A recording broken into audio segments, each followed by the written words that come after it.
வணக்கம். ராணி கிருஷ்ணன் என்னுடைய பேர். அன்னை பாத்திமா குழந்தைகள் நல காப்பகம் என்று காரப்பாக்கத்திலும், அப்புறம் பீஸ் ஓல்டேஜ் ஹோம் என்று ஒரு பெண்கள் விடுதலை இயக்கம் என்று ஒரு இயக்கமும் நான் கவுன்சிலிங் சென்டர் நடத்தி வருகிறேன்.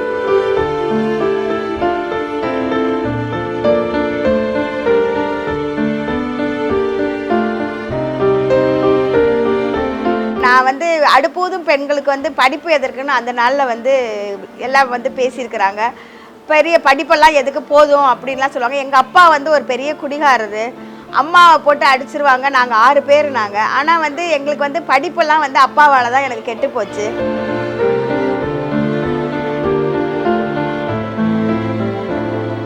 படிக்க முடியலேங்கிற எனக்கு ஒரு பெரிய மானசீக பெரிய கவலை. எனக்கு படிக்கலையே, நான் ரொம்ப அதிகமாக என்னால் படிக்க முடியலையே, படிக்கலை, 4 பேர் 4 வரணும் அப்படி. ஆனால் எதிலையாவது ஒன்று சாதிக்கணும் அப்படின்னு மட்டும் நான் ஒரு வைராக்கியமாக நான் இருந்துக்கிட்டே இருந்தேன். எங்கள் அம்மா கிட்ட நான் சொல்லி அழுதுகிட்டே இருப்பேன். நான் அம்மாவும் அப்பாவோட குடித்தன்மையிலேயே அவர் பணமெல்லாம் இழந்து எல்லா சொத்தெல்லாம் இழந்ததுக்கப்புறம் எங்கள் அம்மா போய் ஒரு முதியோர் இல்லத்தில் போய் வேலை பார்த்தாங்க. முதியோர் இல்லத்தில் வேலை பார்க்குறப்ப என்னுடைய பொண்ணு நான் நல்லா வளர்த்து இந்த எதிர்காலத்தில் ஒரு ஹோமம் நடத்தணுங்கிற ஒரு வைராக்கியத்தை அவங்க பதிவு பண்ணி என்கிட்ட சொல்லிக்கிட்டே இருப்பாங்க. நீ நல்லா பெரிய பிள்ளை ஆனினா நீ ஒரு காப்பகம் நடத்தணும், முதியோர்களை பராமரிக்கணும், பெரியவங்களெல்லாம் அன்போடு நீ பார்க்கணும் அப்படின்னு அவங்க எனக்கு நிறைய அட்வைஸ் கொடுத்துருக்குறாங்க. அதே போல் பெரிய பிள்ளைகள் நான் படிக்க முடியாத அந்த ஒரு படிப்பெல்லாம் பெண் குழந்தைகள்லாம் படிக்கணுங்கிற ஒரு வைராக்கியத்தில் படிக்க வைக்கணும். பிள்ளைங்களெல்லாம் அப்பா அம்மா இல்லாத பிள்ளைங்க, இல்லை அம்மா இருந்து அப்பா இல்லாத பிள்ளைங்க, செமி ஆர்ஃபன்ஸு, சைல்டு லேபர், இப்படி மல்டிப்புளாக நான் எடுத்து நான் படிக்க வைக்கணுன்ட்டு நான் விளையாட்டுத்தனமாக ஒரு க்ரஷ்ஷாக ஆரம்பிக்கிறேன். நான் மாண்புமிகு முன்னாள் முதல்வர் எம்ஜிஆர் அவர்கள் ஆஃபீஸில் நான் அலுவலகத்தில் நான் வேலை பார்க்குறப்போ 18 பேர் நாங்கள் வேலை பார்த்தோம். வேலை பார்க்குறப்போ என்னாச்சு, எங்களுக்கு 18 பேருக்கு அரசாங்க வேலை கிடச்சிது. ஆனால் அந்த அரசாங்க வேலை எனக்கு வேண்டாம், நான் ஒரு காப்பகம் தொடங்கணும்.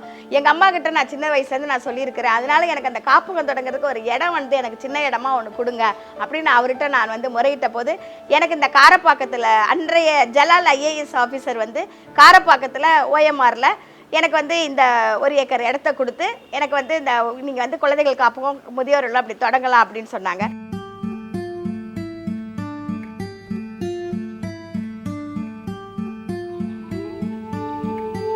கடந்த நான் இந்த இடத்துல 35 வருஷமாக நான் இந்த இடத்துல இருக்கிற குழந்தைங்களோட. இந்த இடத்துல நான் 6 குழந்தைங்கள தொடங்கினதில் இன்றைக்கி 120 குழந்தைங்க இருக்கிறாங்க. இந்த குழந்தைங்க எப்படி வந்தது அப்படின்னாக்கா, கலெக்டர் ஆஃபீஸு, சமூக நலத்துறை, போலீஸ் டிபார்ட்மெண்ட், காவல்துறை, அப்புறம் அப்படி முன்னெல்லாம் 25-30 வருஷத்துக்கு முன்னாடி குழந்தைங்கள வாசல்லே போட்டு போயிடுவாங்க.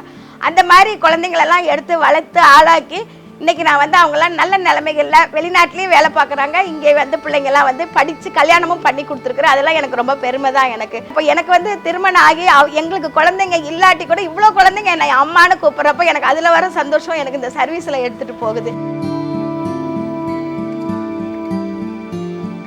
அன்றைய சூழ்நிலையில் நான் ஒரு ஸ்டாஃப் எடுத்திருந்தா கூட என் கூட 6 பிள்ளைங்களப்போ நானே தைரியமாக நான் செயல்பட்டேன். 25 குழந்தைங்க வர்றப்போ நான் ஒரு ஸ்டாஃப் போட்டுவிட்டேன். அதே அப்புறம் குழந்தைங்க வளர்றப்ப அரசாங்கத்துலேருந்து சமூக நலத்துறை, government, Lions club, rotary club இந்த மாதிரிலாம் அனுப்புகிறப்போ குழந்தைங்கள தாய் இருந்து தகப்பல், செமி ஆர்ஃபன்ஸ், அப்படி சைல்டு லேபரு, கல்லுடைக்கிற குழந்தைங்க, இந்த மாதிரி பலதரப்பட்ட குழந்தைகள் இப்படி வர்றப்போ சரி அவங்களுக்கு எல்லாத்துக்கும் படிப்பு கிடையாது அப்படிங்கிற ஒரே ஒரு லட்சியத்தில் தான் அந்த படிப்பு எப்படியாவது கொடுக்கணும் அப்படின்னு நானும் போராடி அப்போல்லாம் எங்களுக்கெல்லாம் ஆட்டோமேட்டிக்காக 8th ஸ்டாண்டர்ட் வரைக்கும் இன்றைய ஒரு சூழ்நிலை அன்றைக்கு கிடையாது.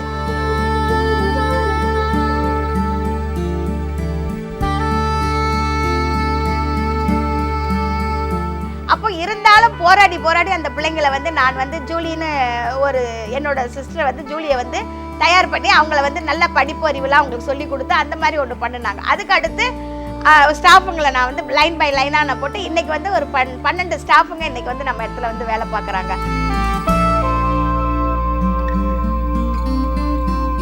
அதாவது ஒரு நர்ஸுங்க, டீச்சர்ஸுங்க, அப்புறம் கேர்டேக்கர், இந்த மாதிரி இருந்துகிட்ருக்குறாங்க. எல்லாருமே எனக்கு நல்ல ஒரு சப்போர்ட்டடு. 2 கை தட்டினா நல்ல ஒரு சத்தங்க, 2 பேரும் நல்லா ஒரு அண்டர்ஸ்டாண்டிங்காக ஒரு அவங்க எனக்கு நல்ல ஒரு ஒத்துழைப்பு தர்றாங்க. நல்லா பார்த்துப்பாங்க. அவங்க வீட்டு குழந்தைங்க மாதிரி அவங்களும் பார்த்துக்குவாங்க. அது அப்போ எனக்கு அதெல்லாம் குழந்தைங்களை பள்ளியில் சொல்லிக் கொடுக்குறப்ப 5ஆம் வகுப்பு வரைக்கும் தொடங்கணும் நம்ம அப்படின்ட்டு 5ஆம் வகுப்பு வரைக்கும் நான் தொடங்கி மாண்புமிகு அவர் GK வாசனையாட்ட சொல்லி ஒரு பள்ளிக்கூடம் கட்டி கொடுங்கன்னு சொல்லிட்டு அது ஒரு பள்ளிக்கூடத்தை கட்டி கொடுத்து அதுக்கு ஒரு ரெகக்னேஷனை வாங்கி அது ரொம்ப கஷ்டப்பட்டேம்மா, ரொம்ப அலைச்சல் கஷ்டம். ஒவ்வொரு இடத்துலையும் நான் போய் நான் நின்று அந்த ஒன்று பேப்பரை வாங்குறதுக்குள்ளே படாத பாடு போராட்டம் எவ்வளோ வந்துமா. சும்மா ஒரு பேப்பரை வாங்குறதுக்கு நான் குறைஞ்சது ஒரு 30-40 தடவையாவது நான் அந்த அலுவலகத்துக்கு நான் போவேன். அவ்வளோ கஷ்டப்படுவேன். நான் போகிறப்பெல்லாம் ஏதாவது ஒரு சாக்கு சொல்லுவாங்க. ஆனால் நான் வந்து இந்த 40 வருஷமாக நான் படாத பாடு நான் பட்டுக்கிட்டு இருக்கிறேன். ஆனால் இப்போ வந்து கடகடன்னு வந்து ஆன்லைன் அது இதுன்னு எல்லா ஃபெசிலிட்டிஸும் வர்றப்போ அதுலேயே நான் தெரிஞ்சுக்கிறேன். எல்லாம் நான் படிக்க வச்ச பிள்ளைங்க மூலியமாக அதை நான் தெரிஞ்சுக்கிறப்போ, பக்கத்தில் உட்காந்து நான் தெரிஞ்சுக்கிறப்போ எனக்கு ரொம்ப சந்தோஷமாக இருக்குது. அந்த குழந்தைங்க வந்து அதை சொல்லும், இப்படி இருக்குதுமா, இந்த பேப்பர் இப்படி இருக்குதுமா, இது இங்கே போகுது, இந்த பெட்டிஷன் இங்கே போகணும் அப்படின்னு அவங்க வந்து அழகாக சொல்கிறப்போ அதை நான் பார்த்து அந்த குழந்தைங்களை நான் வந்து சொல்கிற விதமும் எனக்கு சந்தோஷமும் இருக்குது. அதே நேரத்தில் இந்த பிள்ளைங்களுக்கு படிக்க வச்சதுனால தானே இவ்வளோ நம்ம இதை கற்றுக்கலையே, இதை தெரிஞ்சுக்கலையேங்கிற ஒரு வருத்தம் ஆதங்கமும் என்கிட்ட இருக்குதுங்கிறத நான் சொல்லிக்கிறேன். என் பேர் சங்கீதா. நாங்கள் 12th படிக்கிறேன். நான் இங்கே வந்து 2 வருஷம் தான் ஆகுது. அம்மா ராணி அம்மா வந்து நிறையா சொல்லி தருவாங்க. அவங்க வெளியே போனாங்கன்னா அங்கே என்ன கற்றுக்குறாங்களோ அதெல்லாம் வந்து எங்கள்கிட்ட வந்து ஷேர் பண்ணிப்பாங்க. ஃப்ரெண்ட்லியாக இருப்பாங்க. சார் டீச்சர்ஸ் எல்லாமே ஃப்ரெண்ட்லியாக இருப்பாங்க, கோவப்பட மாட்டாங்க. பொண்ணுங்க பையனுங்க எப்படி இருக்குமோ அப்படி இருக்கணும் அப்படின்னு சொல்லிட்டு சொல்லுவாங்க. என் பேர் பார்த்திபன். நான் நல்லா படிப்பேன், நல்லா பரதநாட்டியம் ஆடுவேன். ராணிமா என் கூட நல்லா பேசுவாங்க, ஜாலியாக இருப்பாங்க, திட்ட மாட்டாங்க. என் பேர் வந்து சுதாகர். நான் வந்து இந்த காப்பகத்தில் 1.5 வயசுலேருந்து வளர்கிறேன். இப்போ வந்து நான் MBA முடிச்சுட்டு ப்ளஸ் IASக்கும் நான் ப்ரிப்பேர் பண்ணிகிட்ருக்கேன். எனது ஃபிலிம்ஸ்க்கு வந்து நான் ரெடி பண்ணிகிட்ருக்கேன் இப்போதைக்கு. ப்ளஸ் நான் ஒரு கார்ப்பரேட் கம்பெனிலையும் ஒர்க் பண்ணிகிட்ருக்கேன். அது மட்டும் இல்லாமல் நான் என்னோடய வேலை முடிஞ்சு பார்ட் டைமாக வந்து இங்கே இருக்கிற பசங்களுக்கும் முதியோர்களுக்கும் வந்து என்னால் முடிஞ்ச உதவியை வந்து நான் பண்ணிகிட்ருக்கேன். ஸோ இந்த அளவுக்கு நான் வந்து வளர்ந்துருக்கேன்னா ஒரு அம்மா அப்பா இல்லாமல் அது வந்து முழுக்க இந்த நிறுவனமும் அதை நடத்திட்டு வர எங்கள் அம்மா ராணி கிருஷ்ணனும் தான் இதுக்கு முழுக்க காரணம். என்னை மட்டும் இல்லை, என்ன மாதிரி எவ்வளவோ தாய் தகப்பன் இல்லாத குழந்தைங்கள வந்து அவங்க எடுத்து வளர்த்து ஆளாக்கி இது வரைக்கும் 36 கல்யாணம் வரைக்கும் பண்ணி கொடுத்துருக்காங்க.